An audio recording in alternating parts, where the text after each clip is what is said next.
El debate sobre la existencia de vida extraterrestre se centra en dos preguntas básicas: si existe vida en otros planetas y si alguna de esas formas de vida ha visitado la Tierra, digamos, en algún lugar del Medio Oeste. Hay quienes creen que los extraterrestres no solo son reales, sino que nos han estado visitando durante tanto tiempo que la gente ha estado ocultando evidencia de esas mini versiones de ET en obras de arte famosas durante siglos. Así que hoy vamos a echar un vistazo a algunas pinturas clásicas que parecen contener ovnis. Pero antes de comenzar, asegúrate de suscribirte a Weird History. Después de eso, deja un comentario y dinos qué otras teorías paranormales sobre el pasado te gustaría escuchar. Bueno, los Expedientes Secretos X tienen un departamento de historia del arte. En la región de Hitachi, Japón, en 1803, una nave con forma de platillo, con ventanas de vidrio y placas de metal, llegó a la orilla. El objeto llegó a ser llamado Utsubune, que significa bote hueco. El evento y las ilustraciones que lo acompañan fueron inmortalizados en tres textos importantes: Toen Shosetsu en 1825, Kyorukishu en 1835, Yume no Chiri en 1844. Y los bocetos que lo acompañan realmente se parecen a lo que solemos imaginar como un ovni. Según algunas leyendas, una mujer hermosa emergió de la nave vistiendo ropa inusual y llevando una caja misteriosa con letras extrañas en ella. Esto ha llevado a algunos expertos a clasificar el relato como un mito que surgió del aislamiento de Japón y su hostilidad hacia el mundo exterior, o era una nave fantasma, que, bueno, deben tenerlas. Domenico Ghirlandaio pintó la Madonna con San Giovannino en el siglo XV, durante el apogeo del Renacimiento italiano. Si miras de cerca el fondo, puedes ver a un pastor con su perro señalando un objeto en el cielo. No sabemos quién es este Roy Neary del siglo XV, pero su perro parece estar ladrándole al objeto extraño. Y la Virgen está pintada de espaldas a eso, lo que ha llevado a algunos a concluir que está protegiendo al bebé San Giovannino de verlo, tal vez porque él querría uno para sí mismo. Y ella tendría que andar corriendo por toda la ciudad buscándolo. Mientras que algunos dicen que la escena es un registro de un avistamiento de ovni, los expertos creen que, dado el tema de la pintura, es más probable que sea algún tipo de simbolismo religioso. Las teorías incluyen que el objeto es un ángel, una estrella, un planeta o algún elemento arcaico de la iconografía cristiana que desde entonces ha sido olvidado. Se han descubierto pinturas rupestres en Cherma, India, que parecen representar platillos voladores y figuras humanoides inquietantes y sin rostro. A pesar de haber sido creados hace unos 10.000 años, los dibujos y grabados tienen un parecido sorprendente con los ovnis y extraterrestres que vemos en las películas y programas de ciencia ficción hechos desde mediados del siglo XX. Vaya, supongo que no han actualizado su tecnología de naves espaciales en un buen rato. Los ciudadanos de Cherma y su gobierno se han sentido tan intrigados por estos hallazgos que han acudido a la NASA para solicitar una investigación más a fondo. Y algunos creen que las imágenes muestran a los habitantes de la zona adorando a las figuras que emergen de los ovnis, lo que lleva a la conclusión de que los extraterrestres pudieron haber gobernado la Tierra en algún momento de la historia. Tal vez sea difícil encontrar buenas samosas en Andrómeda. Mazzolino de Panicali pintó una escena de nevada en agosto en la iglesia de Santa María la Mayor en Roma durante el siglo XV. La pintura es una representación de la leyenda del Papa Liberio y Giovanni descubriendo un parche de nieve sin derretir en Roma en agosto del año 352.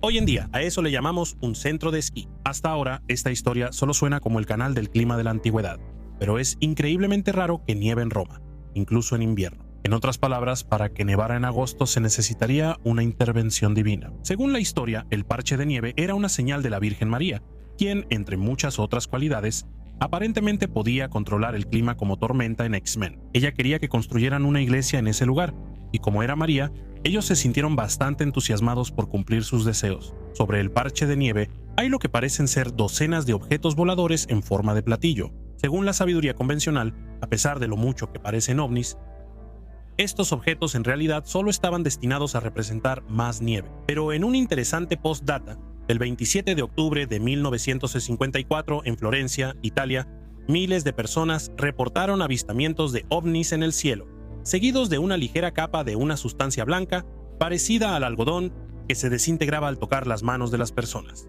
De hecho, un partido de fútbol se detuvo cuando todo el estadio miró hacia arriba a lo que parecía ser un huevo flotando sobre el estadio Artemio Franchi. El atleta Artico Magnini incluso reportó haber visto caer del cielo brillantina plateada después de que apareció el ovni, o una bomba de brillantina interestelar. El extraño incidente de octubre de 1954 sigue sin explicación, pero muchos han notado que guarda un parecido sorprendente con la leyenda representada en el milagro de la nieve de Panicale. Eso sí que es la vida imitando al arte.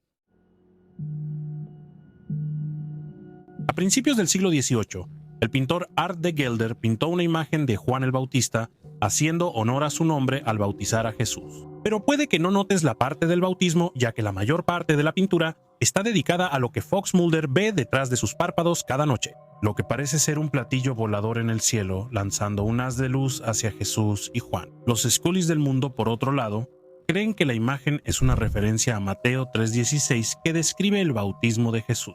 Tan pronto como Jesús fue bautizado, salió del agua. En ese momento, el cielo se abrió y vio al Espíritu de Dios descender como una paloma y posarse sobre él.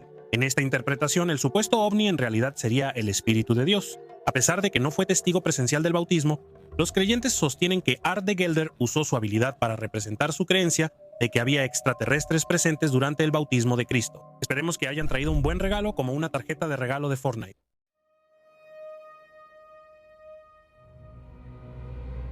La Catedral Székely es una catedral ortodoxa oriental cerca de Tiflis, la actual capital de Georgia, el país, no el estado. La construcción de la catedral comenzó en el siglo IV a.C. por el rey Miriam III, pero se completó entre los años 1010 y 1029.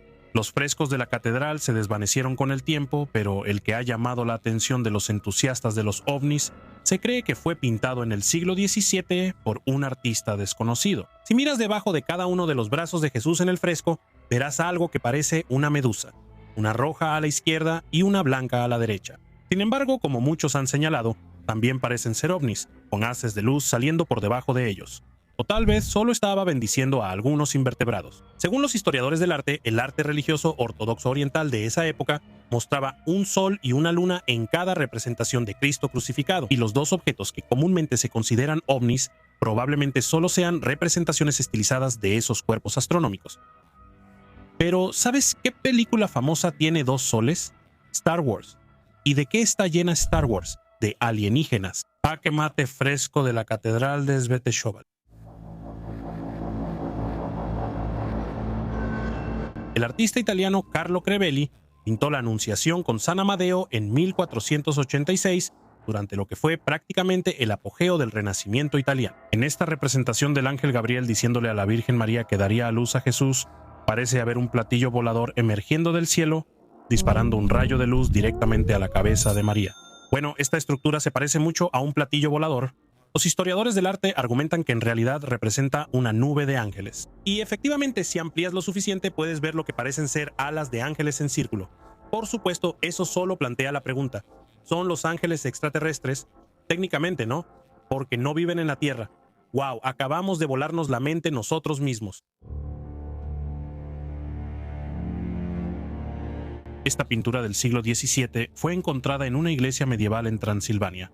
Así que antes de hablar de extraterrestres, vamos a asumir que tiene algo que ver con Drácula. ¿Quién más incendiaría una iglesia en tierra de vampiros? Más allá de eso, la pintura Israel pon tu esperanza en el Señor fue hecha para la iglesia del monasterio en la ciudadela medieval de Székely, y parece estar representando claramente una iglesia en llamas rodeada de humo con un extraño platillo volador encima. El platillo incluso parece tener una estela de humo siguiéndolo, como una versión medieval del póster de Día de la Independencia. Debajo de la pintura, las palabras garabateadas en caligrafía dicen Israel Hofa auf den Herrn, que se traduce como Israel pon tu esperanza en el Señor. Entonces, si los ovnis están destruyendo la iglesia, ¿eso haría que el Señor sea el Will Smith de esta historia?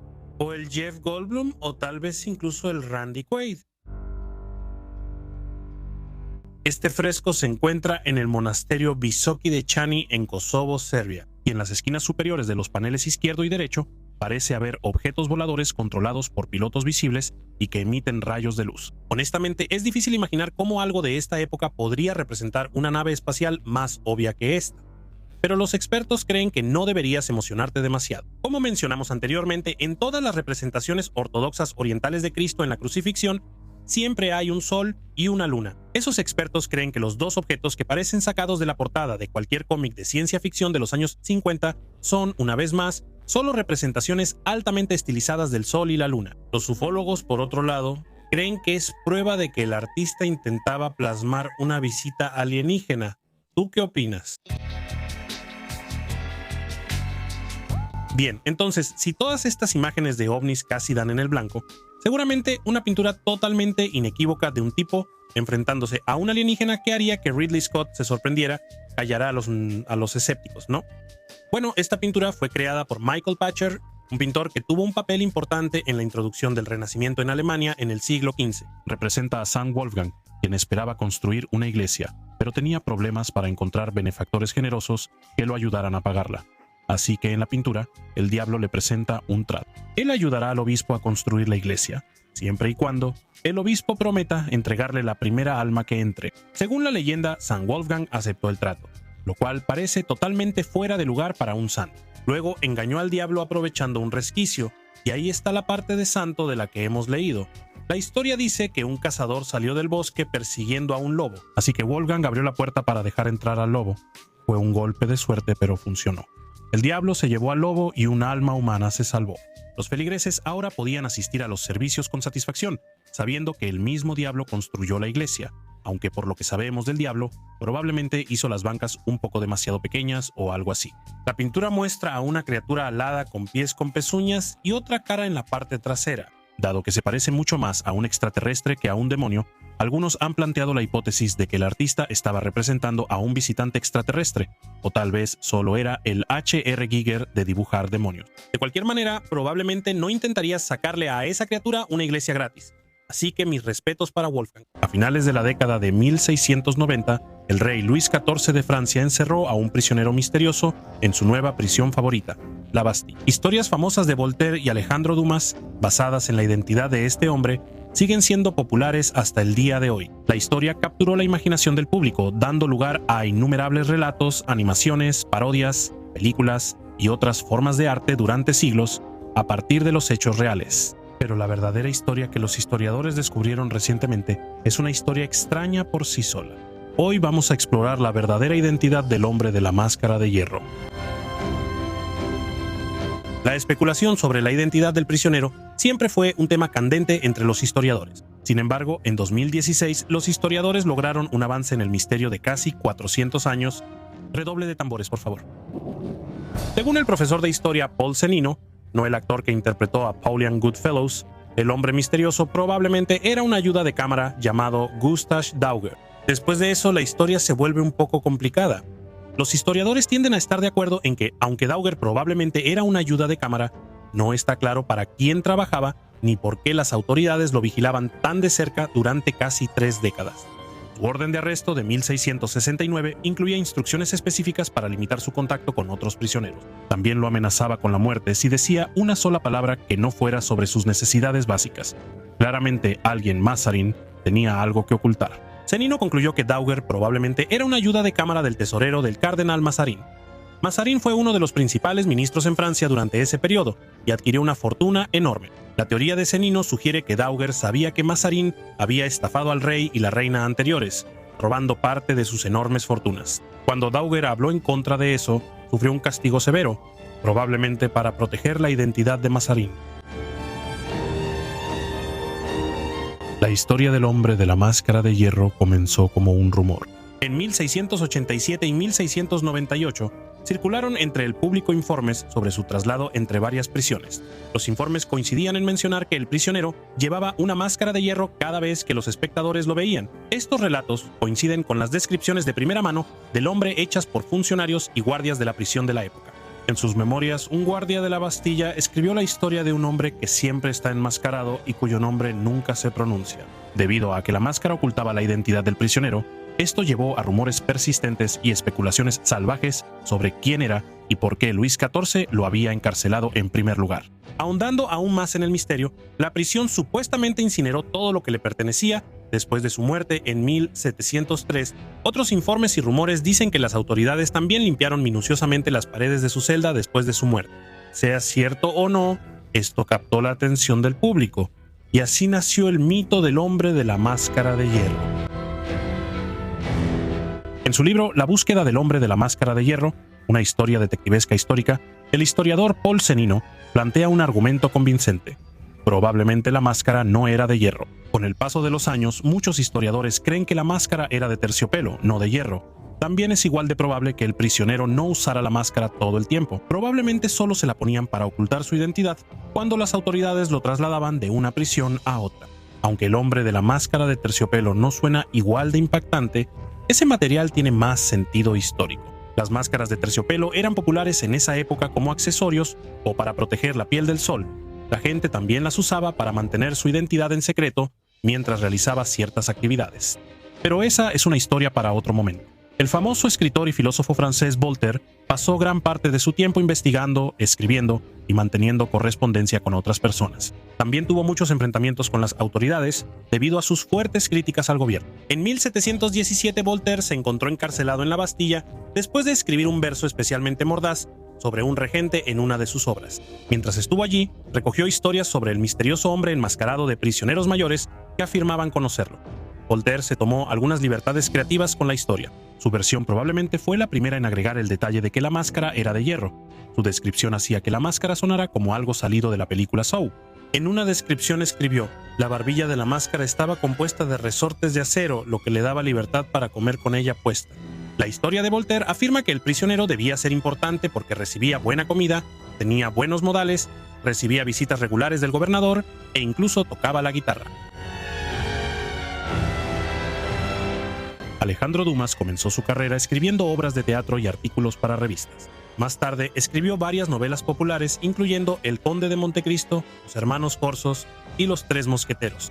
Cautivado por la historia del prisionero misterioso, Dumas decidió basar un personaje de una de sus novelas en Daguerre. Dumas escribió sobre el hombre de la máscara de hierro en el tercer volumen de las novelas de D'Artagnan. En El Vizconde de Bragelonne, la versión de Dumas sobre el prisionero misterioso con el tiempo se volvió una de las más populares. En la historia, Dumas propuso la idea de que el hombre de la máscara de hierro era el hermano gemelo de Luis XIV. Por lo tanto, representaba una amenaza para la legitimidad del rey. La idea persistió y se convirtió en la base de la adaptación cinematográfica de 1998 del cuento, protagonizada por Leonardo DiCaprio, aunque se apartó bastante del material original. Antes de que llegara Cenino, no faltaban teorías sobre la identidad del prisionero. Muchas de estas teorías señalaban a miembros de la familia real. Algunos pensaban que el hombre podría haber sido Luis de Borbón, el hijo desterrado de Luis XIV. Otros suponían que el prisionero era el primo del rey, Francisco de Borbón. Quizá el hombre enmascarado era un conde italiano llamado Ercole Matteole, encarcelado por traicionar al rey. Sin embargo, estas teorías eran poco probables, ya que Matteole murió en 1694 y Francisco de Borbón cayó en batalla mientras el prisionero cumplía su condena. A partir de ahí, las cosas se vuelven más extrañas. Las teorías que afirman que Luis XIV usó la máscara en varios hombres como castigo para los amantes de su esposa eran populares, pero había otra teoría que superaba a todas las demás. Durante mucho tiempo, todos pensaron que la identidad detrás de la máscara probablemente era la del desacreditado financiero de Luis XIV, Nicolas Fouquet. Tras la muerte del cardenal Mazarino, Fouquet asumió con entusiasmo su papel. Con el tiempo, Fouquet ganó poder y estatus al manejar fondos tanto para el Estado como para varios miembros de la nobleza. Pero probablemente era demasiado bueno en su trabajo. Su enorme fortuna despertó sospechas entre los demás, y no pasó mucho tiempo antes de que sus rivales comenzaran a vigilar de cerca sus actividades. Tenían una buena razón, ya que Fouquet no hacía ningún esfuerzo por ocultar su ambición a los demás. ¿Qué más se podría esperar de un tipo cuyo lema familiar en latín era quo non ascendet, que se traduce como ¿qué alturas no escalará? El emblema familiar de Fouquet, que mostraba una ardilla recolectando bellotas al pie de un árbol, probablemente tampoco ayudaba mucho en ese sentido. Fouquet no tenía idea de que estaba siendo investigado en secreto por el asesor de Luis XIV, Colbert. Con ambiciones de convertirse él mismo en ministro de Finanzas, Colbert le sugirió a Luis XIV que Fouquet había construido su fortuna desviando fondos de las arcas del Estado. Para cuando Fouquet organizó una celebración en honor al rey en su opulento castillo de Vaux-le-Vicomte, sus días como ministro de Finanzas estaban contados. Con la intención de impresionar al rey con su fabuloso castillo, la fiesta tuvo el efecto contrario. Mientras Luis XIV observaba la grandiosa arquitectura, los gloriosos jardines y una obra nueva de Molière, hervía de enojo por dentro. El error de Fouquet al eclipsar al rey con el diseño de su casa y la magnífica fiesta finalmente selló su destino. No pasó mucho tiempo para que los mosqueteros del rey arrestaran a Fouquet después de reunirse con los consejeros reales. Enfrentó un juicio de 3 años por cargos inventados de traición contra el Estado. Aunque la opinión pública finalmente estuvo de su lado, el rey pensaba diferente. Temiendo que los particulares tuvieran algún poder o influencia real, conmutó la sentencia de Fouquet de exilio a cadena perpetua. Fouquet vivió el resto de sus días tras los muros de la fortaleza de Pignerol. Casi nadie lo vio durante ese tiempo, lo que llevó a algunos a creer que Fouquet era el misterioso prisionero enmascarado de esa época. A pesar de algunas inconsistencias con la historia, aunque Daguerre sigue siendo la identidad más probable del prisionero, estas historias sirvieron para algo más que ser una simple leyenda. Los informes avivaron a quienes que veían a Luis XIV como un tirano y querían derrocarlo. A medida que las historias del prisionero enmascarado se difundieron aún más después de la muerte de Daguerre, los enemigos del rey las usaron para hacer quedar mal al rey. Los holandeses incluso difundieron rumores de que el hombre de la máscara de hierro era el verdadero padre de Luis XIV, intentando finalmente desafiar la legitimidad del rey. Aunque la historia del hombre de la máscara de hierro ya no es tanto un misterio, sigue capturando la imaginación del público y permanece como una parte esencial de la historia francesa. Cuando era niño, el Triángulo de las Bermudas era algo muy importante. El misterioso territorio triangular está rodeado de historias de barcos y aviones desapareciendo, esfumándose sin dejar rastro. Pero una vez que se detiene la especulación y entra la ciencia, queda claro que todo el misterio es bastante fácil de explicar. Hoy vamos a hablar del Triángulo de las Bermudas y a desmentir los mitos que rodean esta conspiración. Bien, ahora vamos a perdernos en algo de Weird History. Lo único que todos saben sobre el Triángulo de las Bermudas es que la gente desaparece ahí. Desde que el vuelo 19 y sus 14 tripulantes desaparecieron en la zona en 1945, las leyendas sobre esta sección maldita del mar se han disparado, ya que cada vez más aviones y personas desaparecen. Lo que la mayoría de la gente no toma en cuenta del triángulo es que es grande, realmente grande. Aunque los mapas del área supuesta tienden a variar, generalmente se puede describir como la zona que va desde Miami hasta San Juan, y luego se extiende hasta la isla de Bermudas. Esa es una porción bastante grande de océano. Todo ese espacio está justo en medio de zonas de alto tráfico cuando se trata de barcos y aviones. Y naturalmente, con mucho tráfico y un océano grande y profundo, vas a ver que mucha gente desaparece. O más exactamente, no los vas a ver.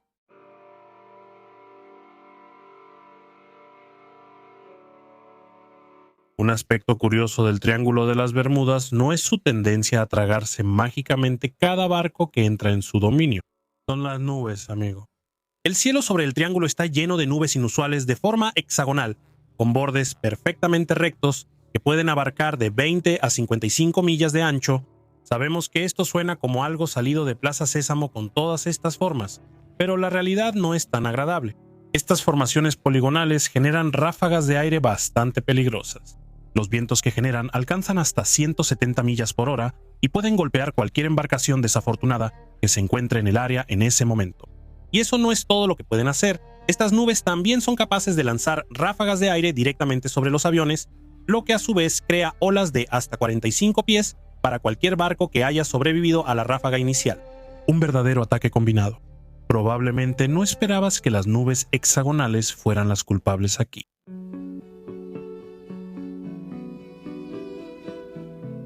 Ya que estamos hablando de tormentas, tenemos que mencionar los huracanes. Después de todo, el océano Atlántico está lleno de ellos. Y aunque las costas del Atlántico pueden parecer hermosas, también son un verdadero foco de mal clima. Dentro del propio triángulo, los frentes de aire frío que se encuentran con el agua cálida crean la combinación perfecta para unas condiciones meteorológicas caóticas. No querrás estar navegando cansado cuando eso suceda.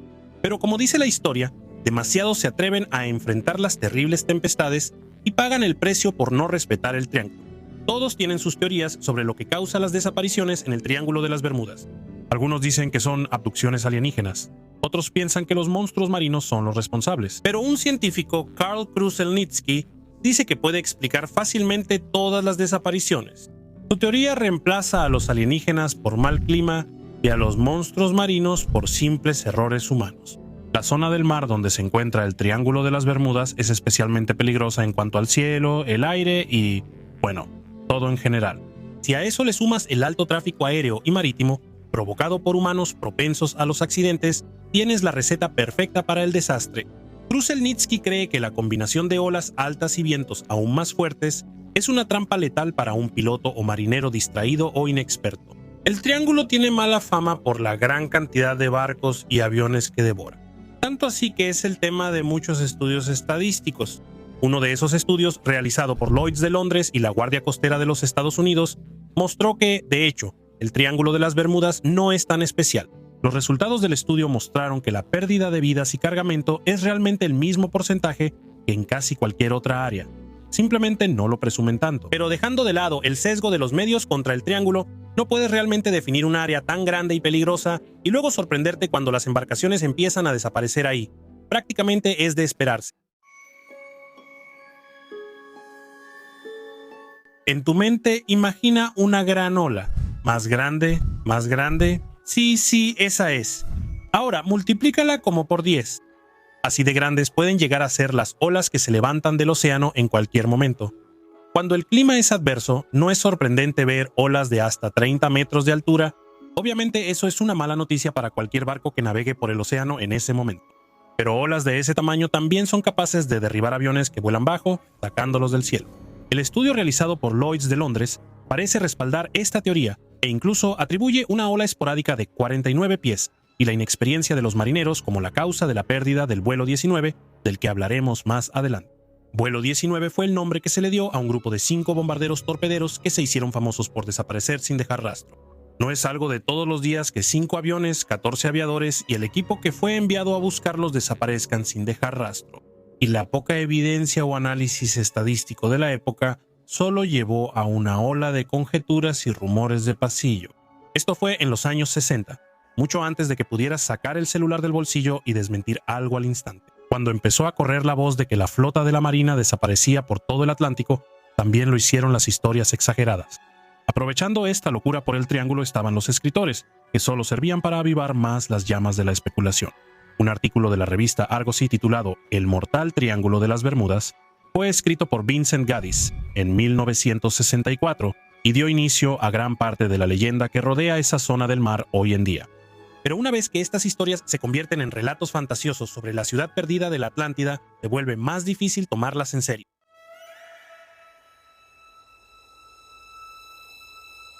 Vas a oír mucho eso de que el vuelo 19 volaba en condiciones ideales y que por lo tanto su desaparición solo puede explicarse por algo de otro mundo. A eso decimos, espera un momento. A pesar de lo que algunos supuestos historiadores te dirán sobre las condiciones de vuelo de ese fatídico día, nosotros conocemos los hechos. La desaparición más famosa en la historia del Triángulo de las Bermudas resultó ser solo un caso de muy mala suerte. Como se trataba de una misión de entrenamiento, la tripulación no era la más adecuada para las condiciones. Cuando estás luchando contra olas de 15 metros en un avión volando bajo, quieres un capitán experimentado y sí lo tenían. Sin embargo, en ese momento él estaba superando una resaca. Oye, todos hemos estado ahí, capitán. Como Larry David en Curb Your Enthusiasm, donde todo simplemente empeora y empeora, las cosas se pusieron peor. El teniente Charles Taylor, conocido por ser terrible en su trabajo, olvidó su reloj y tenía una brújula que no funcionaba. Para empeorar las cosas, nadie a bordo parecía siquiera saber dónde estaba. Así que Taylor, fiel a su reputación, tomó una mala decisión que llevó a sus hombres más adentro de las terribles tormentas del Atlántico y a su eventual muerte. Igual que Curb Your Enthusiasm.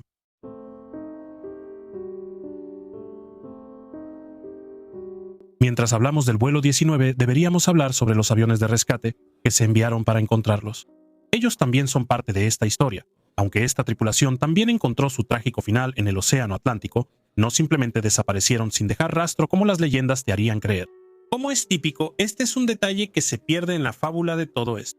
No solo la aeronave de rescate permaneció visible, sino que directamente explotó.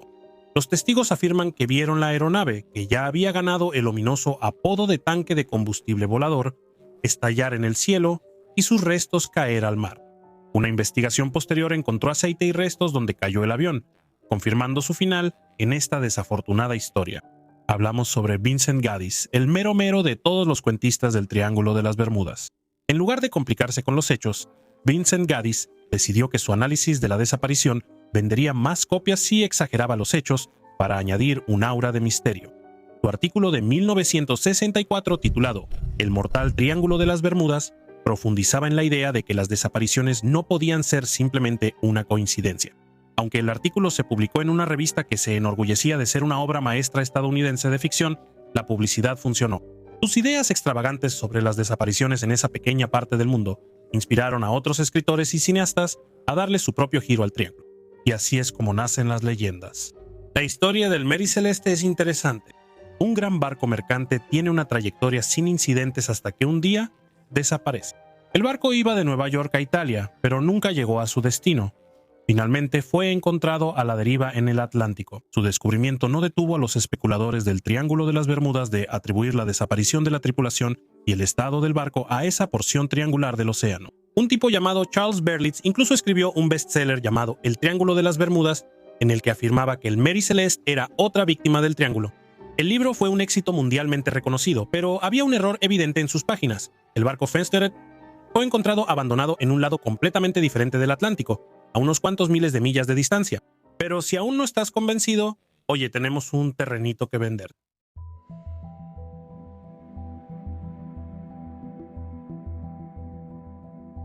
En cuanto a teorías del Triángulo de las Bermudas, incluso nosotros tenemos que admitir que esta suena bastante impresionante. Una explicación para el Triángulo de las Bermudas afirma que los barcos están desapareciendo en la ciudad perdida de Atlántida. Se afirma que los campos de fuerza que rodean la ciudad y los cristales de fuego que pueden estallar en energía pura son precisamente las cosas que están derribando los aviones y barcos. Lo que suena como Jason Momoa trabajando horas extra en realidad podría ser solo gas metano, lo cual sigue siendo un poco como hablar de Jason Momoa. El metano puede quedar atrapado en moléculas de hielo y convertirse en hidrato de metano. Esta, admito, suena un poco exagerada, ya que la última vez que se atrapó metano fue en la era de hielo. Eso fue hace como 15.000 años, pero si esto de alguna manera estuviera ocurriendo en los últimos 100 años, definitivamente afectaría a los barcos tal como dice esta conspiración sobre la Atlántida. No hay información sobre cómo las noticias del cambio de administración en DC afectan esta teoría en particular. Hemos pasado todo este video diciendo cosas bastante negativas sobre el Triángulo de las Bermudas. Así que terminemos diciendo cada uno una cosa buena sobre el triángulo. Nosotros empezaremos primero. A pesar de su mala reputación, el triángulo no es considerado una de las zonas peligrosas para los barcos de carga. ¿No estuvo bien eso? Claro, tiene su buena cantidad de tormentas tropicales y clima turbulento. Y por supuesto hay desapariciones, no podemos olvidar eso. Pero cualquier transportista de carga te dirá que hay lugares tan indeseables para los barcos que hacen que el Triángulo de las Bermudas parezca una piscina para niños.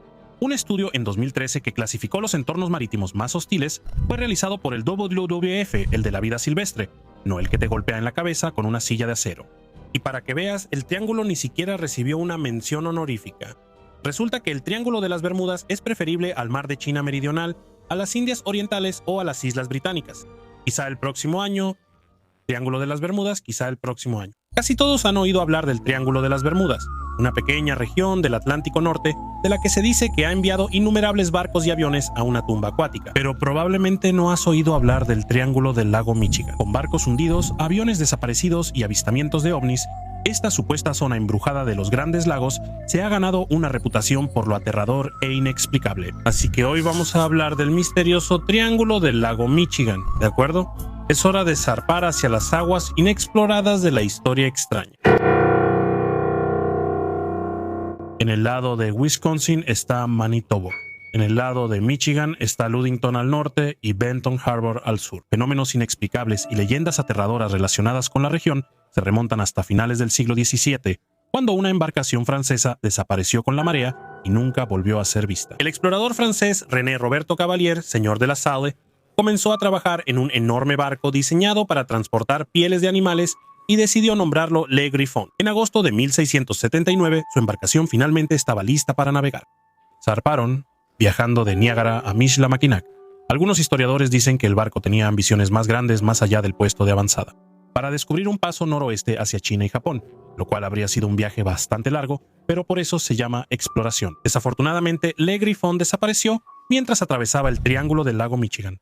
La Salle ya había partido hacia tierra firme y sus 6 tripulantes restantes corrieron la misma suerte que su barco. En 2001, un investigador llamado Steve Lever encontró lo que afirmó ser el bauprés de Le Griffon en el fondo del lago Michigan. Los hallazgos de Lever aún no han sido verificados, pero el mástil incluía esculturas de grifos, el ser mitológico que le dio nombre al barco, lo cual sería una extraña coincidencia. Lamentablemente, el resto del barco nunca ha sido recuperado. 200 años después, el hundimiento más mortal en aguas abiertas de los Grandes Lagos haría infame al Triángulo del Lago Michigan. En las primeras horas del 8 de septiembre de 1860, el barco de vapor de ruedas laterales y casco de madera PS Lady Elgin chocó con la goleta mucho más pequeña Augusta, que iba cargada de madera y se dirigía a Chicago. Realmente tienes que estar mucho más alerta durante la temporada de transporte de madera. Esos barcos no se detienen tan fácilmente. Extrañamente, la nave más pequeña parecía intacta después de la colisión. La Augusta continuó rumbo a Chicago como si nada hubiera pasado, mientras la Lady Elgin se llenaba cada vez más de agua. Cientos de pasajeros dormidos que habían estado festejando toda la noche recibieron un brusco despertar cuando la tripulación del barco inició la evacuación. Testigos dijeron que los compañeros de barco hicieron todo lo posible para cubrir el agujero, incluso intentaron taparlo con colchones, pero nada funcionó. El lago parecía decidido a tragarse el barco. 300 personas perecieron como resultado del accidente, incluido el capitán de Lady Elgin, Jack Wilson, quien pasó sus últimas horas salvando a tantos pasajeros como pudo. Construido en 1870 la goleta de 3 mástiles y 132 pies de largo, Thomas Hume formaba parte de una flota de barcos que pertenecía al Barón de la Madera y típico millonario de antaño Charles Hackey, cuando desapareció dentro del Triángulo del Lago Michigan en 1891, navegando junto a uno de sus barcos hermanos, el Rouse Simmons. El Thomas Hume zarpó de Muskegon hacia Chicago con un gran cargamento de madera. Después de entregar la madera, ambos barcos dieron la vuelta para regresar hacia Muskegon. Al ver que se acumulaban nubes de tormenta ominosas en la distancia, la tripulación del Rouse Simmons decidió regresar y quedarse en Chicago hasta que mejorara el clima, lo cual, considerando que era Chicago, realmente decía mucho sobre el clima. Pero el Thomas Hume siguió rumbo a casa y nunca más se le volvió a ver. Cuando el Rouse Simmons regresó a Muskegon 2 días después, no había rastro de su barco hermano en el puerto. Hackey y su socio comercial ofrecieron una recompensa de $1 por información sobre el paradero del Hume, pero el barco y sus 7 tripulantes no aparecieron por ningún lado. Varias operaciones de búsqueda también fracasaron, avanzando rápido hasta 2005 cuando el buzo profesional de recuperación Taras Lysinkos encontró los restos intactos del Thomas Hume en la parte sureste del lago Michigan. Desde entonces, los expertos en naufragios han compartido sus teorías sobre lo que probablemente le sucedió al barco. Una teoría predominante es que la tormenta produjo mares turbulentos, lo que provocó que la embarcación volcara. Deberían haberse quedado esperando a que pasara la tormenta en un partido de los Cubs. Y aunque había evitado el desastre en 1891, el Rouse Simmons sucumbió más tarde al Triángulo del Lago Michigan el 22 de noviembre de 1912. Aparentemente, el triángulo opera bajo las mismas reglas que las películas de Destino Final. El barco y sus 16 tripulantes, incluido el capitán Herman Schoenemann, decidieron zarpar de Thompson, Michigan, hacia Chicago, todo para entregar una carga de al menos 5,000 árboles de Navidad, pero el barco nunca llegó. El 23 de noviembre se vio al barco ondeando una bandera de auxilio con el cielo despejado, lo cual fue inquietante. Eso podría significar cualquier cosa, desde un tripulante herido hasta una infestación de fantasmas piratas. Pero cuando finalmente llegó un bote de rescate al lugar, no había rastro del Rouse Simmons por ningún lado. Restos del barco, incluyendo árboles de Navidad y la cartera del capitán Schoenemann, llegaron a la orilla en las décadas siguientes, transformando temporalmente la playa en una pintura de Banksy especialmente obvia. Sí, yo tampoco entiendo ese chiste, pero no fue hasta octubre de 1971 que el Rouse Simmons fue finalmente encontrado por el buzo Gordon Kent Bell Richard, frente a la costa de Two Rivers, Wisconsin. A finales de octubre de 1921, la Roosevelt salió de High Island, Michigan, con destino a Benton Harbor, pero el barco sufrió algún tipo de percance en el camino, y sus restos fueron encontrados a 42 millas de Milwaukee. Ninguno de los 11 miembros de la tripulación del barco fue encontrado, y sus restos nunca fueron recuperados. Mientras que algunas personas afirman que el Roosevelt encontró su final durante una tormenta, otros creen que estuvo involucrado en algún tipo de enfrentamiento con otra embarcación. Pero considerando que ningún otro barco en la zona reportó accidentes en ese momento, esa teoría no tiene mucho sentido. Oye, solo hay un número limitado de chistes de barcos. ¿Sabías que tarde o temprano íbamos a llegar a un juego de palabras sobre el agua? Entonces, ¿qué le pasó realmente al Roosevelt? Hasta el día de hoy, nadie lo sabe. El hecho de que el bote auxiliar del barco o vela de 2 cabezas nunca se recuperó, potencialmente añade otra capa a un misterio ya de por sí complejo. La gente ha sugerido que el bote auxiliar pudo haber sido tomado como recuerdo por quien o lo que haya hundido el barco. Por si pensabas que solo los barcos estaban en riesgo en el Triángulo del Lago Michigan, considera la historia de George R. Donner, capitán de la embarcación a carbón McFarland, quien desapareció de su cabina el 29 de abril de 1937. Días antes, el McFarland había recogido suficiente carbón en Erie, Pensilvania, El barco no tuvo problemas para atravesar los Grandes Lagos en su viaje de regreso hasta que llegó al Triángulo. Después de guiar con éxito su barco a través de aguas agitadas y heladas, el capitán Donner se retiró a sus aposentos tarde el 28 de abril para dormir unas horas. Cuando el primer oficial del McFarland llamó a la puerta del capitán Donner mientras se acercaban a Port Washington temprano, el 29 de abril, no hubo respuesta. La puerta de los aposentos del capitán estaba cerrada con llave, así que la tripulación buscó a su capitán en la cocina, pero no había rastro de él en ningún lado. Esto llevó a los hombres a derribar la puerta del capitán Donner, creyendo que había caído en un sueño profundo, casi comatoso o tal vez estaba completamente borracho. Oye, era un capitán de barco. En lugar de encontrar a su capitán adentro durmiendo para que se le pasara una resaca tremenda, la tripulación no encontró nada más que una cabina vacía. El capitán Donner nunca fue encontrado, y el caso sigue siendo tan enigmático como lo fue en 1937. Se podría decir que incluso más perturbador que un accidente de avión es que un avión desaparezca para siempre y que sus pasajeros nunca sean recuperados. Eso fue lo que le pasó al vuelo 2501 de Northwest Airlines en 1950 mientras volaba sobre el Triángulo del Lago Michigan. En ruta de la ciudad de Nueva York a Seattle, el avión había llegado a la orilla este del lago Michigan justo después de la medianoche del 24 de junio. El capitán del avión, Robert C. Lind, solicitó permiso al control de tráfico aéreo para descender a 2.500 pies con el fin de evitar una tormenta eléctrica que se estaba formando sobre el lago Michigan. La solicitud del capitán Lind fue rechazada y poco tiempo después, el avión desapareció.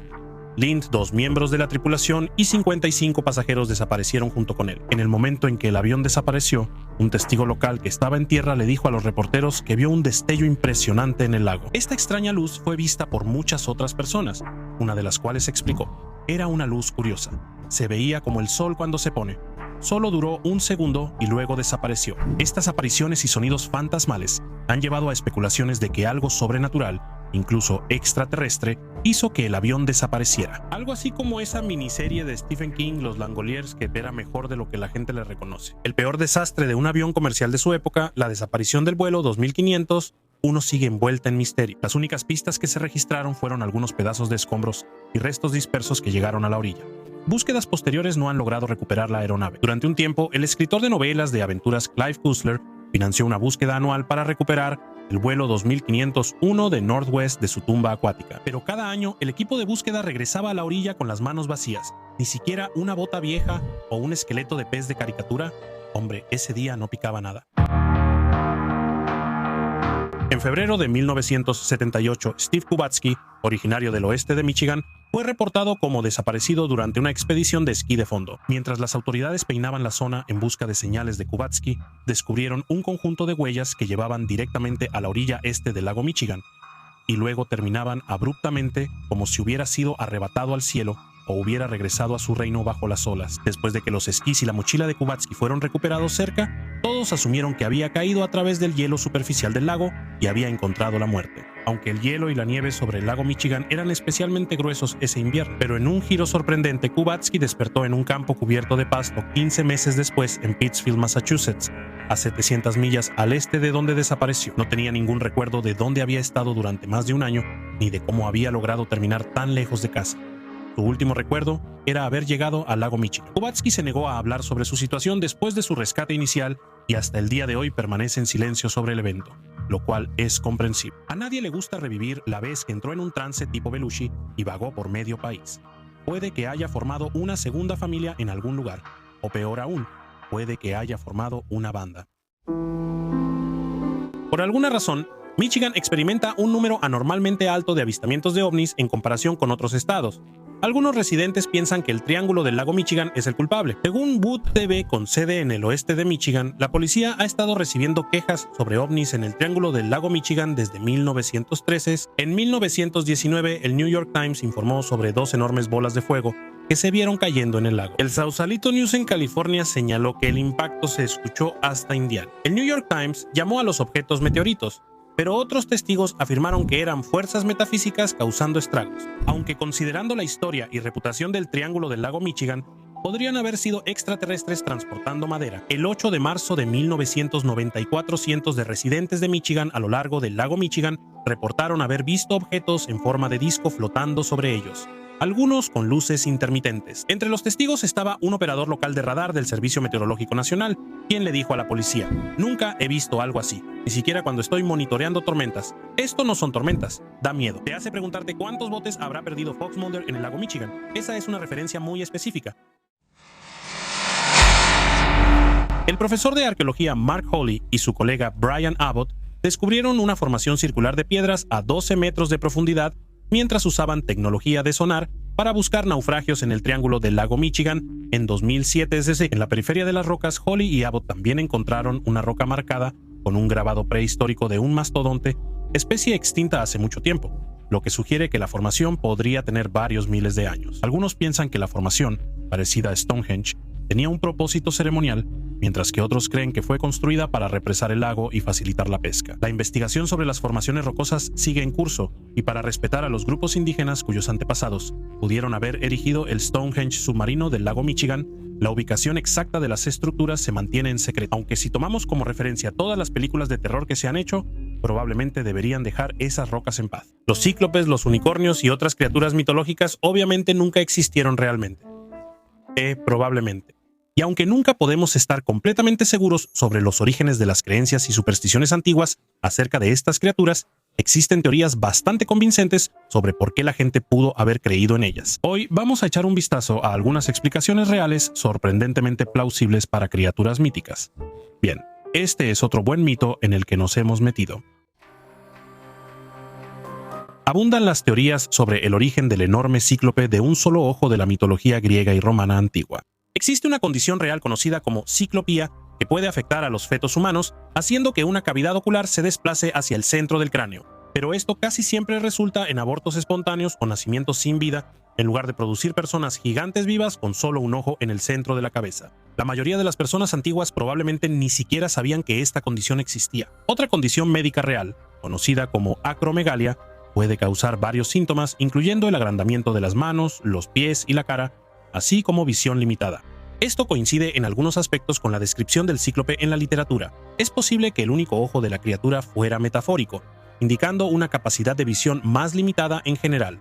También es posible que las historias sobre el cíclope simplemente surgieran de relatos sobre personas con un solo ojo, o incluso quizás personas que usaban parches en el ojo hábilmente disimulados. Pero quizá la teoría más convincente se centra en los cráneos de elefante, especialmente aquellos que dejaron los mamuts enanos cretenses, ya extintos desde hace mucho tiempo. Estos cráneos serían mucho más pequeños que los de un elefante moderno y, notablemente, tienen un gran agujero en el centro. Ahí es donde la trompa del animal se conectaba con el resto de su cabeza. Pero a simple vista se parece un poco a una gran cuenca ocular. Es totalmente posible que la gente antigua encontrara restos óseos de mamuts enanos, asumiera que eran criaturas humanoides con un solo gran ojo en el centro de la cabeza y comenzara a contar historias sobre el poderoso cíclope. La criatura de la Odisea, no el X-Man, probablemente. Los relatos sobre serpientes voladoras eran muy comunes en el antiguo Egipto. El historiador griego Heródoto escribió anécdotas de viajeros árabes sobre pequeñas serpientes aladas que aparentemente vivían en los árboles de Boswellia, lo que hacía mucho más peligroso extraer su resina para obtener aceite de incienso. El propio Heródoto afirmó haber visitado una zona en Arabia conocida como Butos, que contenía una enorme cantidad de esqueletos de animales, algunos de los cuales parecían restos de enormes serpientes voladoras. La narrativa de Heródoto coincide con otra historia del antiguo Egipto sobre un marinero náufrago que llega a la orilla de una hermosa isla y se encuentra con una enorme serpiente. La serpiente le habla al hombre porque es una historia antigua y afirma que fue miembro de una raza que alguna vez fue poderosa, pero que fue aniquilada por una estrella que cayó del cielo. Una teoría popular en Reddit sugiere que estas historias podrían haberse inspirado en un lugar real conocido como Wadi el Itán, o el Valle de las Ballenas. Aquí, miles de esqueletos de ballenas antiguas que datan de la era Eocena siguen siendo visibles. Sin un conocimiento más preciso de la historia geológica y la idea de que la Tierra seca pudo haber estado bajo el agua millones de años antes, es completamente posible que los antiguos confundieran estos restos de ballenas u otros depósitos similares con los esqueletos de serpientes voladoras. Esas aletas sí se parecen un poco a alas. Los egipcios fueron una de muchas culturas antiguas que creían en la existencia de serpientes marinas gigantes. A todos les gustan los buenos monstruos marinos. Es posible que las ballenas vivas hayan inspirado algunas de estas historias, porque si lo piensas bien, las ballenas básicamente son monstruos marinos. Cuando grupos de yubartas están nadando cerca, por ejemplo, Los humanos solo ven sus espaldas y sus bocas emergiendo por encima de la superficie del agua. No sería difícil para una persona ver varias ballenas saliendo del agua al mismo tiempo y confundirlas a todas juntas con una enorme serpiente marina. También es posible que un animal muy real, el pez remo, haya inspirado leyendas sobre enormes serpientes marinas. Según National Geographic, el pez remo puede llegar a medir hasta 30 pies de largo, lo cual es demasiado grande para cualquier animal que tenga la palabra pez en su nombre. Y como viven en las profundidades del océano y solo se acercan a la superficie, cuando son impulsados por fuertes corrientes, no eran bien conocidos ni reconocibles para la mayoría de las sociedades antiguas. Una persona que viera un pez remo durante una de sus raras incursiones cerca de la superficie del océano, o individuos que encontraran un pez remo muerto que llegó a la orilla, podrían haberse confundido y llegar a creer que habían visto una serpiente marina gigante en su lugar. En la mitología nórdica, una criatura conocida como Jorgungantar o la serpiente de Midgard era un gusano masivo o posiblemente una criatura tipo serpiente que vivía en un océano espacial que rodeaba la Tierra, lo cual está increíble. Debido a que su cuerpo rodeaba todo el planeta, también se le conocía a veces como la serpiente del mundo, lo cual también está increíble. Normalmente, Jorgungantar permanece en un círculo perfecto alrededor de la Tierra, mordiéndose su propia cola.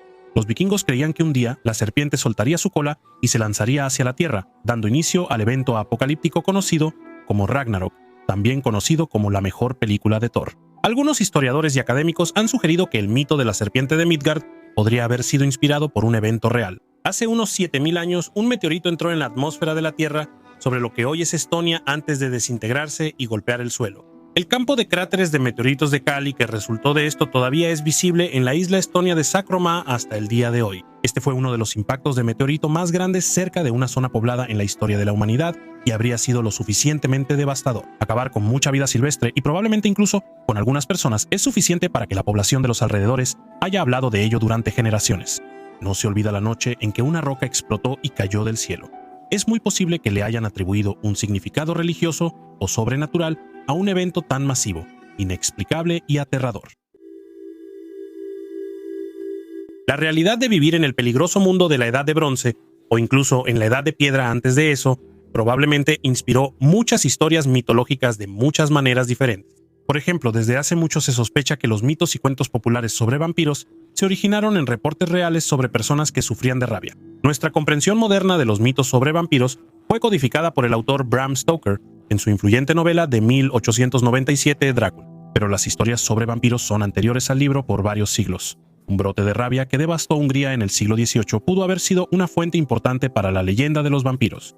La enfermedad habría afectado principalmente a los hombres, y algunos de los síntomas pueden incluir hipersexualidad, insomnio, aversión a ciertos olores fuertes como el ajo, así como sensibilidad a los espejos y a las luces brillantes. Obviamente todos estos tienen claros equivalentes en las historias de vampiros, incluyendo al conde Drácula mismo, una figura seductora y masculina que permanece despierto toda la noche acechando a sus víctimas, odia el ajo y no puede ver su propio reflejo.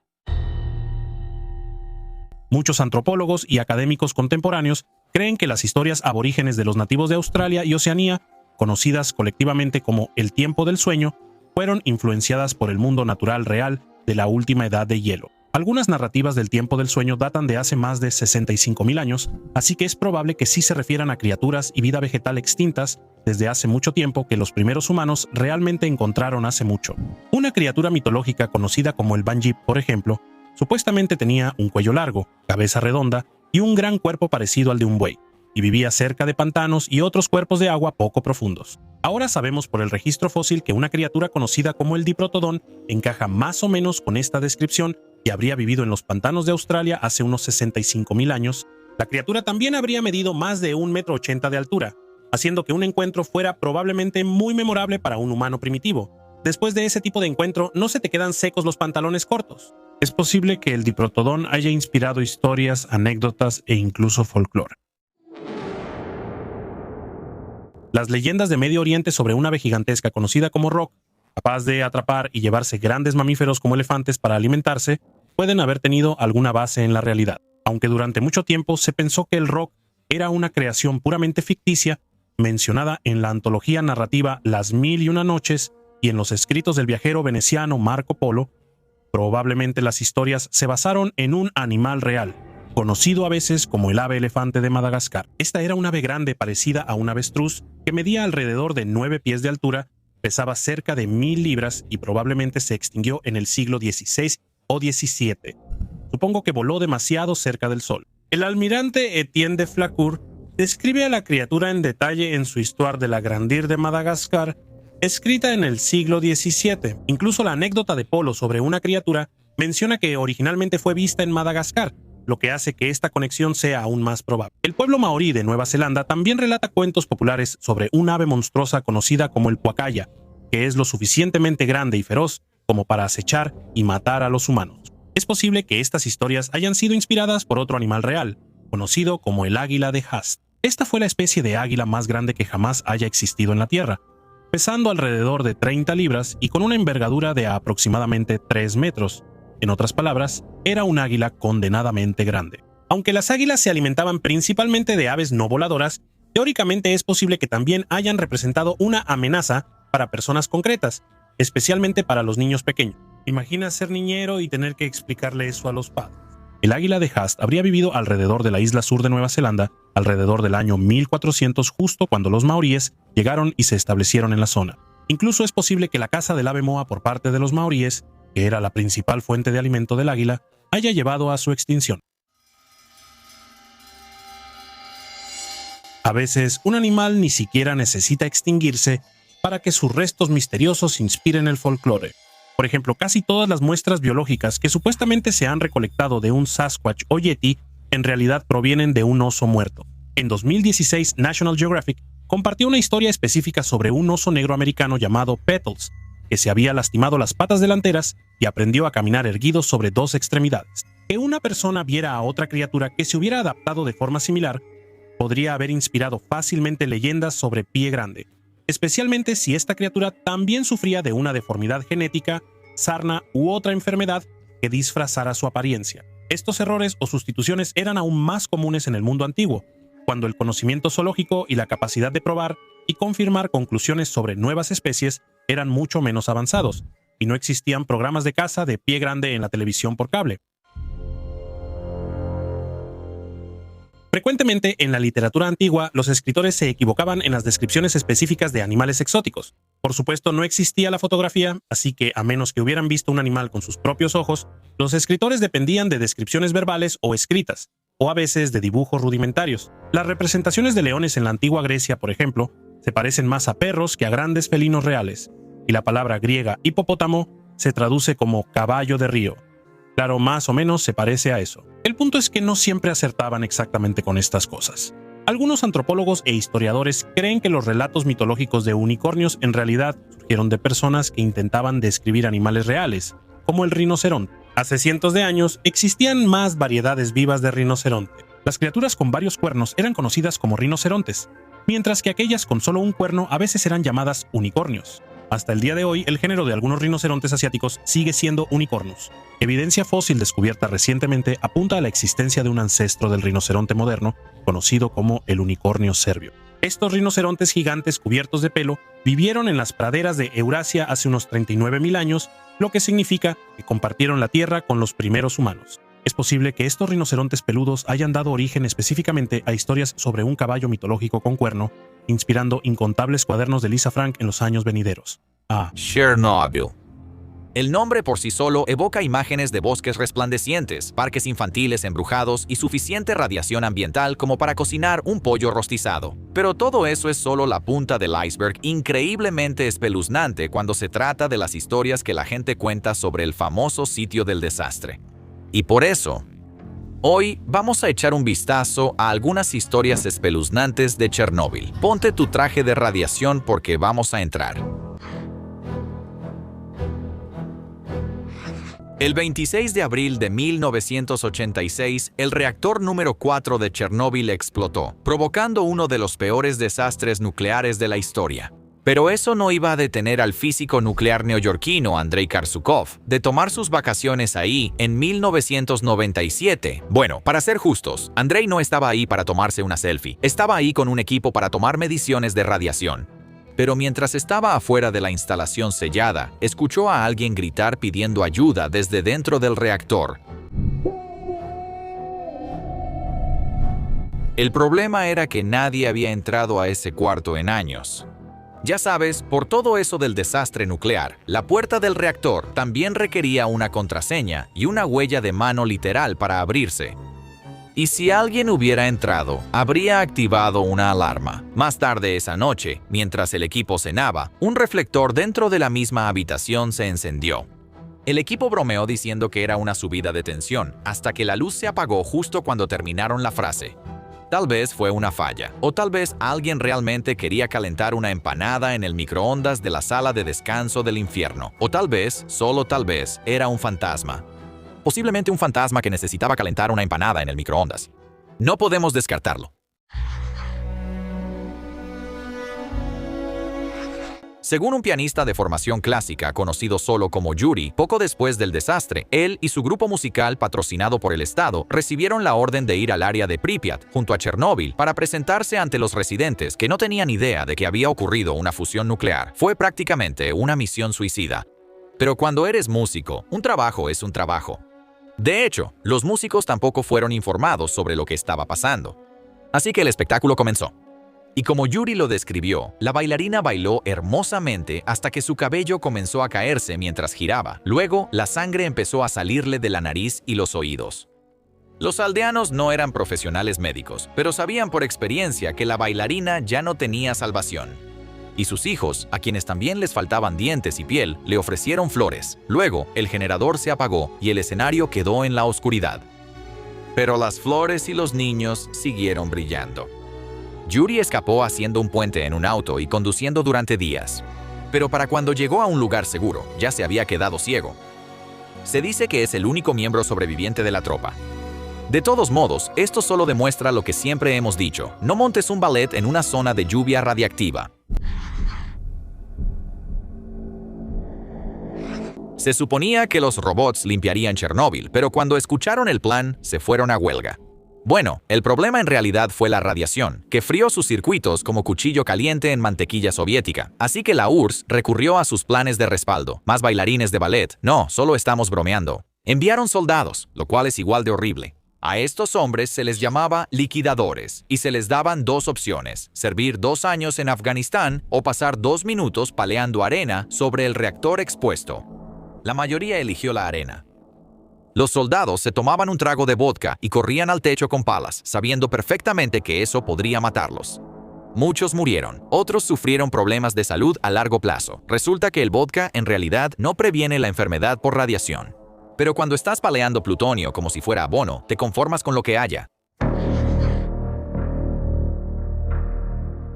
El pie de elefante es lo que sucede cuando el combustible nuclear, la arena, el concreto, el metal y el arrepentimiento soviético se derriten en una sola masa horrible de destrucción.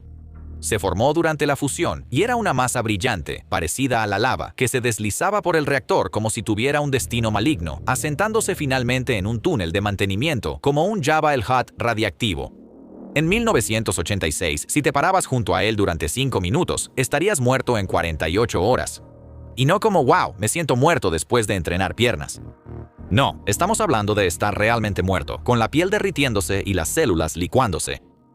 Las primeras fotos de esta pesadilla nuclear se tomaron usando una cámara con ruedas, porque acercarse era como darle la mano a la parca. Las fotos muestran un montón irregular y humeante que se parece vagamente, lo adivinaste, al pie de un elefante, si el elefante hubiera sido maldecido por un mago y tuviera pies hechos de plastilina. Incluso hoy en día, el pie de elefante sigue siendo peligroso. No es de muerte instantánea, pero definitivamente no lo toques a menos que quieras brillar en la oscuridad. Después de Chernóbil, los rumores explotaron como, bueno, Chernóbil. La gente afirmaba haber visto lobos gigantes, peces que brillaban y ranas de 3 ojos saltando como si acabaran de salir de una audición para Los Simpson. Y aunque no hemos confirmado oficialmente la existencia de un oso adolescente mutante ninja, esos primeros reportes de animales mutantes no eran completamente absurdos. Un lechón local, por ejemplo, nació con dipigía, lo que significa 2 pelvis y patas extra. Básicamente, un cerdo con doble trasero. Puedes verlo hoy en el Museo Nacional de Chernóbil en Ucrania, que sin duda es el lugar más espeluznante que puedes visitar sin invocar accidentalmente a un demonio. Pero aquí está el giro de la trama que nadie esperaba. La naturaleza en realidad se recuperó. Las aves tienen cerebros más pequeños. Los roedores tienen menos crías, y las ranas están haciendo lo que sea que hagan las ranas radiactivas. No lo sabemos, pero en general, la vida silvestre alrededor de Chernóbil está prosperando. Resulta que, una vez que los humanos se fueron, el bosque básicamente dijo, «Genial, gracias. Nosotros nos encargamos de aquí en adelante». Es como una charla TED posapocalíptica titulada «Cómo aprendí a dejar de preocuparme y amar la radiación». Así que la moraleja de la historia parece ser que la naturaleza sana, pero solo después de deshacerse de nosotros. En lo que solo puede describirse como un momento históricamente desafortunado, el parque de diversiones de Pripyat iba a abrir el 1 de mayo de 1986. En cambio, abrió brevemente el 27 de abril para los evacuados de Chernóbil, a quienes se les dijo que el aire era mortal, pero bueno, hay una rueda de la fortuna. Hoy en día, los juegos mecánicos oxidados están congelados en el tiempo. El musgo crece en los carritos chocones. Los barcos columpio no se han movido en décadas, y las caras de payasos radiactivos, porque por supuesto el parque de diversiones abandonado tiene caras de payasos radiactivos, todavía están sonriendo. El parque es tan increíblemente espeluznante que ha aparecido en juegos como Call of Duty y Stalker, así como en la serie de sesiones de fotos en lugares abandonados de todos los influencers de viajes que quieren verse rudos. Porque nada dice estética como el polvo cancerígeno. Si los expedientes secretos X nos enseñaron algo, es que la participación de extraterrestres hace que todo sea más espeluznante. Así que no es nada sorprendente que se reportaran ovnis flotando sobre el reactor 4 antes y durante la fusión, aspirando casualmente el exceso de radiación como rumbas cósmicos. Según esta teoría, los extraterrestres intervinieron para salvarnos de un desastre aún mayor, lo cual es increíblemente amable de su parte, especialmente si consideras lo que Ripley le hizo a su reina. Una afirmación similar surgió después del desastre nuclear de Fukushima en Japón en 2011, sugiriendo que la Tierra podría ser el equivalente galáctico de una casa a prueba de niños pequeños. Y los extraterrestres son como niñeras flotantes, suspirando cada vez que metemos un tenedor en el enchufe nuclear. Si eres un conocedor de videos inquietantes en Internet, puede que te hayas topado con uno de aspecto borroso que muestra a un hombre cerca de Pripyat siendo atacado por zombies. Circuló ampliamente en Internet, y suficientes personas lo creyeron como para justificar la producción de una película de terror llamada Chernobyl Diaries, donde un grupo de turistas de zonas de desastre son devorados por mutantes, por muy satisfactorio que suene. Sin embargo, el video de los zombies es falso. Las imágenes fueron tomadas del videojuego de 2007 Stalker, Shadow of Chernobyl, donde los mutantes deambulaban por la zona de exclusión después de una segunda fusión nuclear ficticia. Así que, aunque es inquietante, lamentamos informar que no hay zombies comiendo turistas en Chernóbil. Dicho esto, si logramos provocar otra fusión nuclear o dos, ¿quién sabe? ¿Sabes qué es peor que una fusión nuclear? Una fusión nuclear que grita. Sí, según algunos trabajadores e investigadores, el reactor de Chernóbil emitió un aullido extraño y agudo en los momentos previos a la explosión. Los testigos lo describieron como un sonido que sientes en los huesos. ¿Pero era el sonido de la presión de vapor acumulándose en un núcleo nuclear condenado? ¿O era, como sugiere Reddit, el alma del reactor saliendo de su cuerpo? De cualquier manera, si tu edificio empieza a gritar, quizás sea momento de salir corriendo. Nuestra mejor suposición es que fue una combinación de estrés estructural, vapor sobrecalentado y un núcleo a punto de lanzarse al cielo. Pero como las películas de Amityville dejan claro que un edificio puede estar poseído, vamos a agregar este a la lista de lugares embrujados. Varios testigos, incluyendo guardias, ingenieros y habitantes de la zona, afirmaron haber visto una figura oscura con ojos rojos brillantes cerca del reactor 4 en los días previos a la explosión. Suena falso, ¿verdad? Como un truco publicitario para promocionar una película sobre el primo radiactivo de Slenderman. Pero aquí está el detalle. Esos reportes son anteriores al desastre. Y después de la explosión, los avistamientos aumentaron. Ruidos extraños y apariciones continuaron observándose entre los escombros durante semanas. Apodada el pájaro negro de Chernóbil, algunos han identificado esta figura como un presagio de desgracia tipo hombre polilla. Los escépticos, siempre ansiosos por arruinar la diversión, dicen que solo era un ave grande o posiblemente histeria colectiva. Sea cual sea el caso, decimos que ojos rojos brillantes más niveles mortales de radiación significan que es hora de salir corriendo.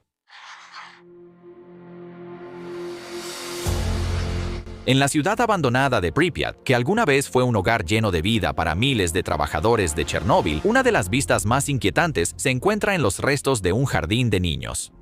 Adentro, esparcidos por los pisos podridos y el linóleo descascarado, están los cuerpos derretidos y retorcidos de las muñecas de los niños.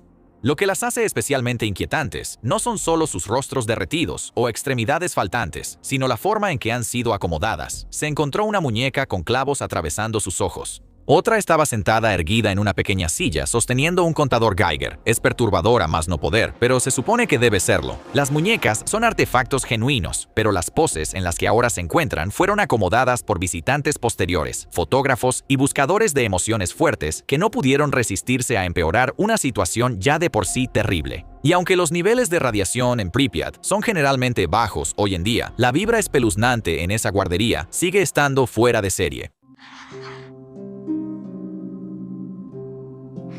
A pesar del sarcófago protector, los comunicados de prensa de "ya lo arreglamos" y un montón de buenos deseos, el reactor 4 sigue reaccionando. Los científicos detectaron niveles crecientes de neutrones, lo que significa que las reacciones de fisión nuclear todavía están ocurriendo en cámaras inaccesibles del reactor destruido.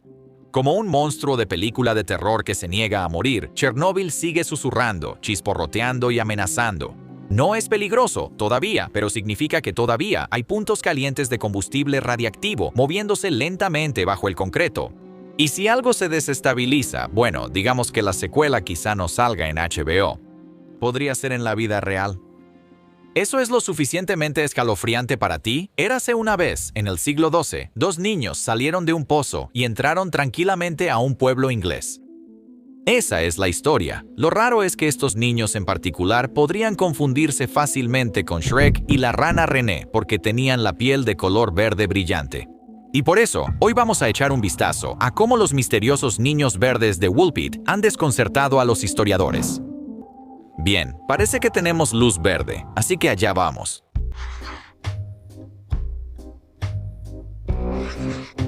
Dos niños misteriosamente verdes salieron de una trampa para lobos y llegaron a Woolpit. Suena como el comienzo de una canción infantil, pero según Guillermo de Newburgh, quien es reconocido por el relato más antiguo de esta historia, es un hecho real que ocurrió durante el reinado del rey Esteban, en algún momento entre 1135 y 1154. Según la Historia Rerum Anglicarum de Guillermo, que fue escrita alrededor de 1189, la fosa había sido excavada como trampa para animales, y los niños eran un niño y una niña que vestían ropas de un color inusual y de un material desconocido. Pero lo más extraño era que ambos eran de un color verde brillante. Y no por envidia, su pigmentación de piel literalmente tenía un extraño tono verde. Y como eso era algo extraño, los niños confundidos fueron rápidamente detenidos por los segadores que trabajaban en los campos y llevados al pueblo cercano. Todo eso parece bastante sencillo. Pero, si sirve de algo, no hay ninguna mención del evento en las crónicas anglosajonas, que registran detalles de la historia inglesa hasta la muerte del rey Esteban en 1154. La crónica está llena de historias sobre eventos tan extraños, básicamente convirtiéndola en la historia rara de su época. Así que el hecho de no mencionar a los niños verdes ha llevado a algunos a sugerir que el evento ocurrió durante el reinado del sucesor de Esteban, Enrique II. Según un registro histórico escrito por un tal Ralph de Coggeshall, los niños fueron acogidos por un terrateniente adinerado llamado Ricardo de Calm, quien pudo haber sido un caballero. Es difícil decirlo porque se sabe muy poco sobre Calm.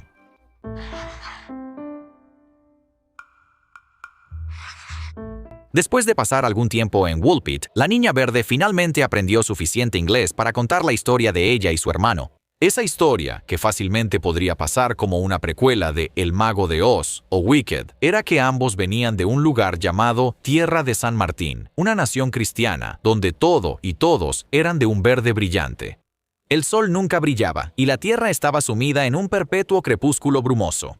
Ella no pudo explicar cómo ella y su hermano terminaron en el pueblo de East Suffolk, pero sí describió el sonido de unas campanas que los había hipnotizado y había hecho que los niños perdieran la noción del tiempo y el lugar.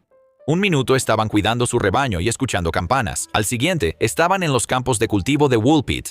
Algunos relatos también mencionan que los niños atravesaron una especie de caverna para llegar a Woolpit y quedaron abrumados por la luz del sol al otro lado.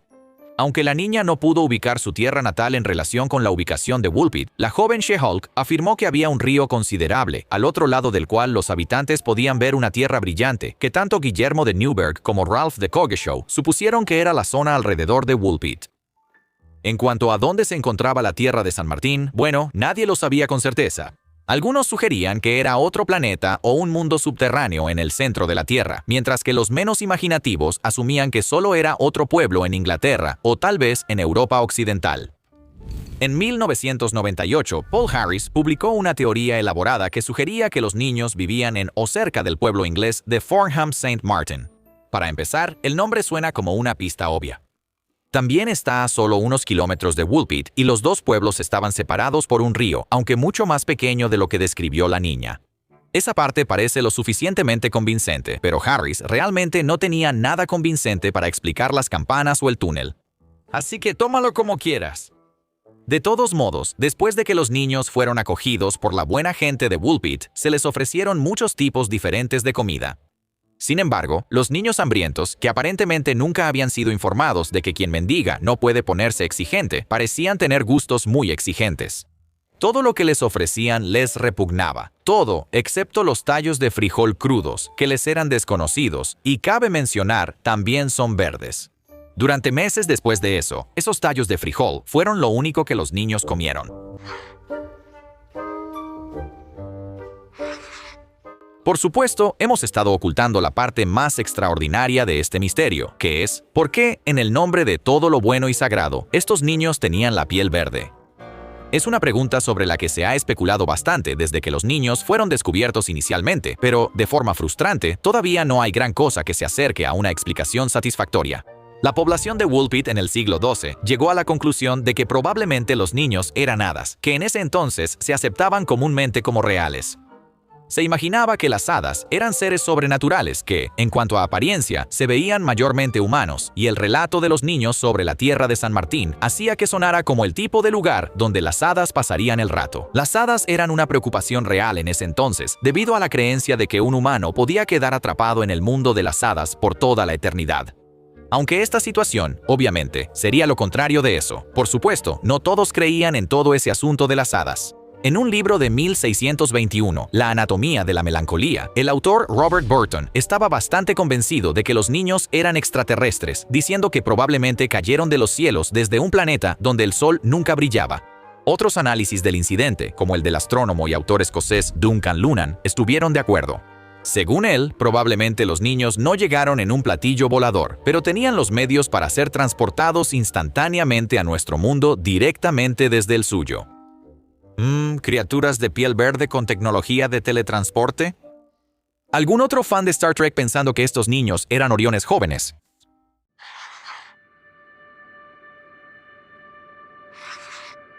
Una teoría sobre los gatitos color lima se relaciona con el cuento popular del siglo XVI, Los niños en el bosque, una historia que más tarde sería adaptada como Hansel y Gretel. En la historia, dos jóvenes huérfanos son acogidos por su tío, quien luego planea matarlos y robarles su herencia.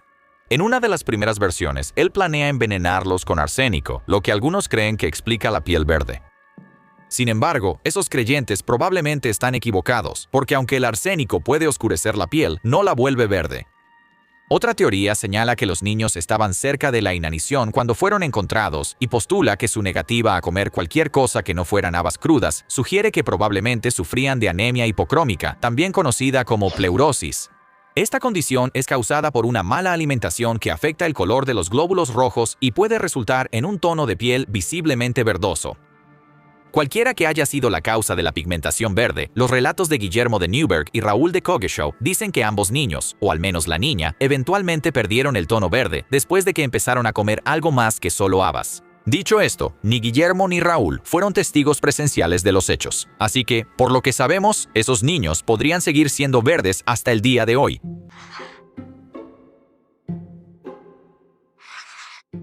Como habrás notado, los inmigrantes a menudo la pasan difícil.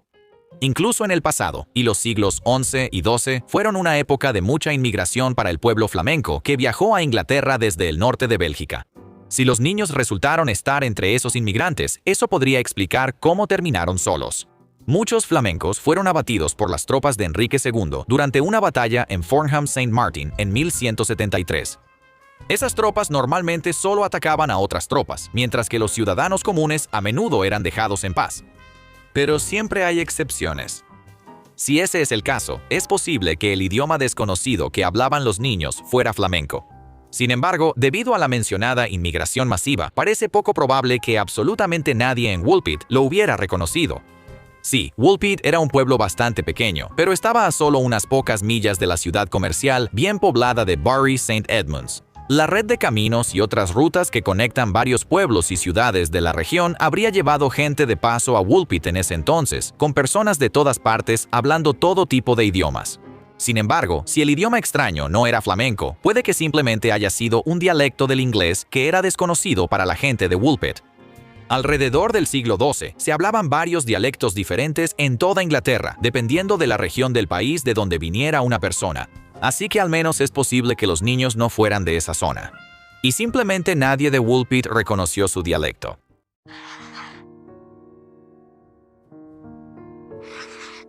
Tanto la versión de Guillermo de Newburgh como la de Raúl de Coggeshall afirman que la niña sobrevivió hasta la adultez, pero no se ponen de acuerdo sobre cuánto tiempo vivió el niño. En la versión de Billy Newburgh de los hechos, el niño fallece poco después de que él y su hermana son bautizados, así que podríamos estar ante algún tipo de mal presagio aquí.